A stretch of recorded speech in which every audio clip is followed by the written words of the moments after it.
hey, we heard you guys like ultralight backpacking. It's pretty cool. Me too. And I enjoy ultralight packing for a lot of reasons. First of all, because I'm a small human and it's basically necessary for me to pack ultralight because it doesn't take very much in my pack for me to get way past a weight that I should not be trying to carry up a mountain, but also because, frankly, I enjoy a challenge.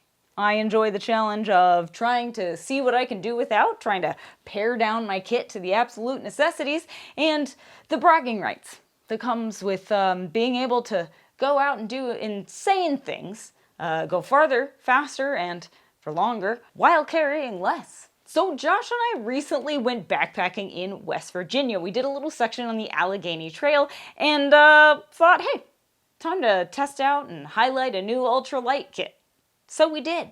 We both did. For this trip, I was able to get my base weight down to 8.2 pounds. Now, Josh's was a little bit heavier at 11.1. Now, in case you're wondering, Josh carried a few more pounds because he can. He's a larger human, so 3 more pounds than me is not a big deal. But he also carried a slightly heavier sleeping bag and sleeping pad, so that adds a little bit of weight. So what was in our packs? Let's break it down. This is everything we're gonna bring.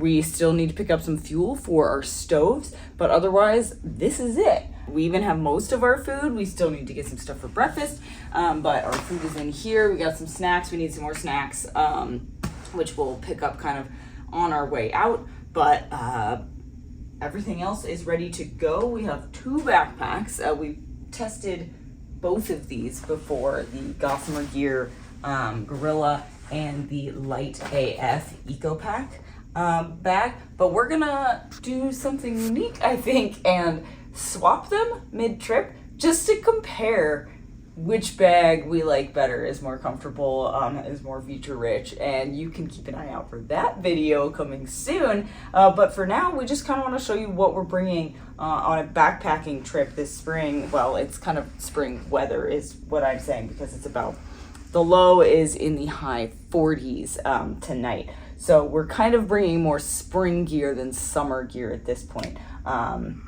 But anyway, I'm going to start out with the Gossamer Gear. Josh is going to start out with the Light AF pack. He's taking slightly heavier gear because he can, because he's slightly heavier. But he has the Big Agnes V-notch sleeping bag, and that's rated for 40 degrees, I believe. And he's bringing the Rab Ionosphere 5, which is a pad with an R value of 4.8, which should be nice for spring, keep him cozy, even if the bag is pushing the limit. And he'll have also the his Rab Stratosphere inflatable pillow, of course, his headlamp. And I will be taking my Enlightened Equipment quilt. This is the synthetic one. It's rated for 40 degrees as well, a Thermarest Neo Air NXT Extreme. It also has a nice R value in the upper 4s, I believe. So again, for cooler temperatures. We're going to use the Durston X Mid 2. We'll kind of divvy up who carries the tent and who carries like the food and cookware and stuff. But that's that. And then I have just a few extra clothes. Mostly this is pants to sleep in, a pair of dry socks, and a hat because it might be chilly tonight.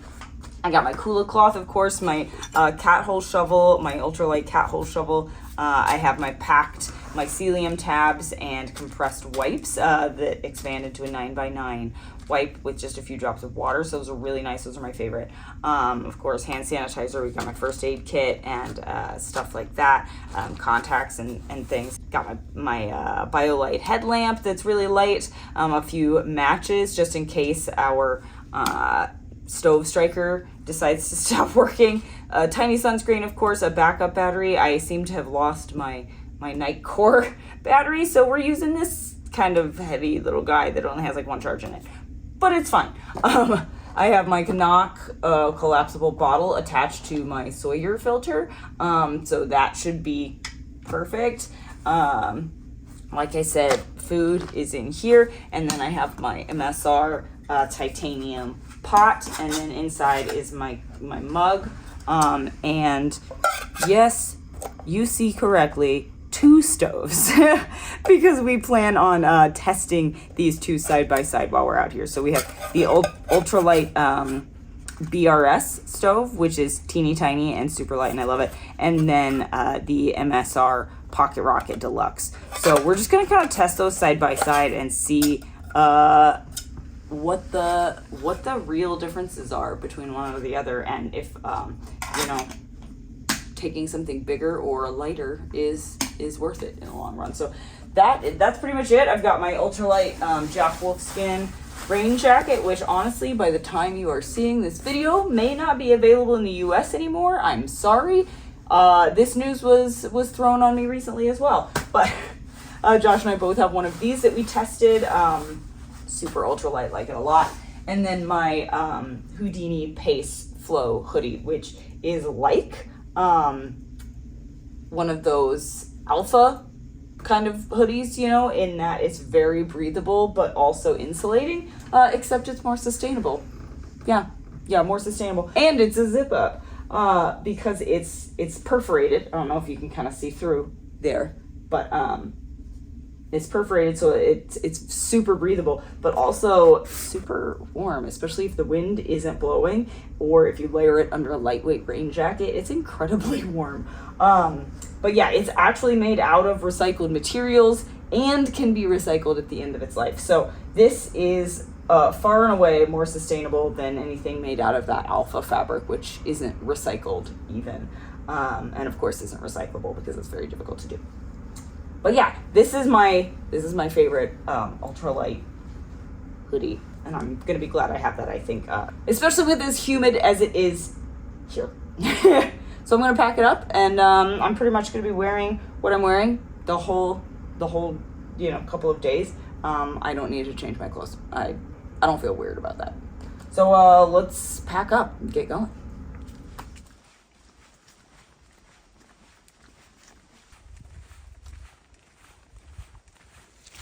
You'll notice we're both backpacking in sandals. That's because pretty much everywhere we have hiked here in this region has been extremely wet and muddy. And our shoes have gotten just sodden and filthy immediately on every trail. So I've pretty much been hiking in sandals all week. And Josh has finally resorted to it because he just doesn't want to put his soggy shoes back on again. But that seems to be the best course of action. So I'm finally backpacking in barefoot sandals, which is, I mean, what I had kind of wanted to try anyway. So here we are on a short backpacking trip, to be fair, but doing it in barefoot sandals. And Josh is doing it in minimalist sandals.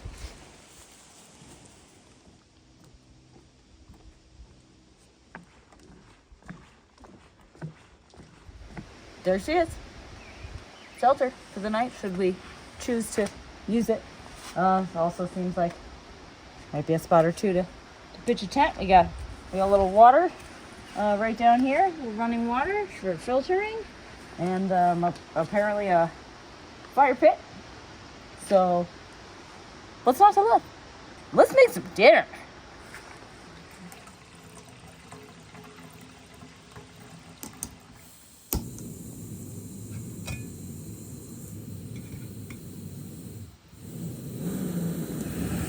Yeah. I like this pot because it has a lid that like locks on. Because I have a bad habit of like trying to strain water out of things and the lid just coming off, but it also has these nice silicone grips on the handles, so I don't need a towel to take it off. They're still warm, but it's, you know, cool enough to handle for a minute. Yay, MSR. We are having Backpacker's Pantry Pad Thai, which I am particularly excited about. 420 mils, which is somewhere here, which is probably about this whole cup, so.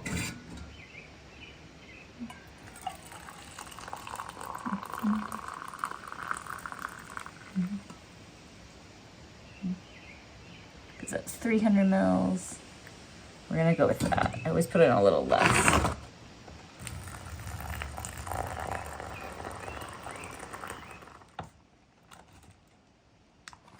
How was the old pad thai there? Tasty. Very limey. It is very limey, isn't it? Mm-hmm.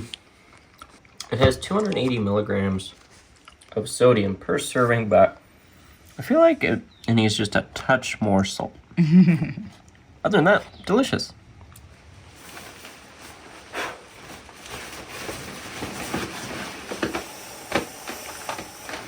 Okay, it's 7:30, ready for sleep now. Don't think I can go to sleep when the sun's still this high in the sky. No. But I also am done hiking for the day. So I'm good. I'm just gonna hang out here and maybe we'll like listen to a podcast, make sure that our food is hung from something, so if there's a mouse living in this shelter, it doesn't eat all of our snacks or chew through our packs. But yeah, here we are.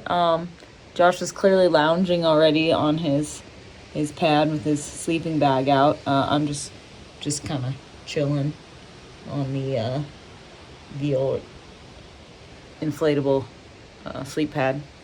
I guess I could get my quilt out. I'm hoping it's just going to be us here tonight. That'd be cool. Although if people did show up, it'll be a party, I'm sure. So, and for dessert, mango sticky rice. Because I was still hungry. Josh was also we were all still hungry.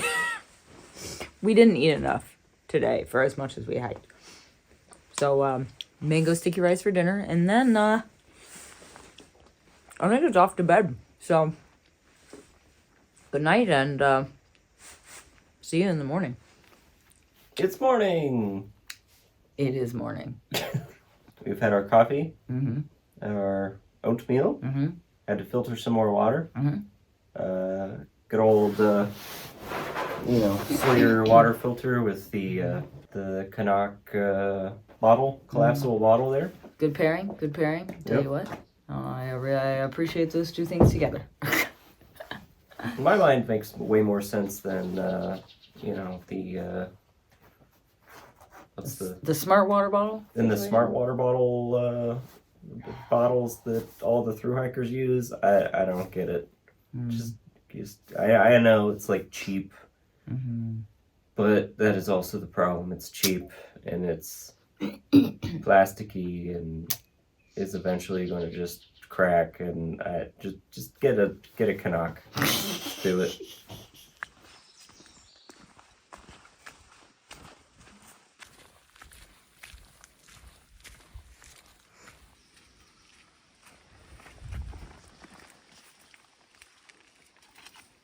So, trip all done, how did everything perform?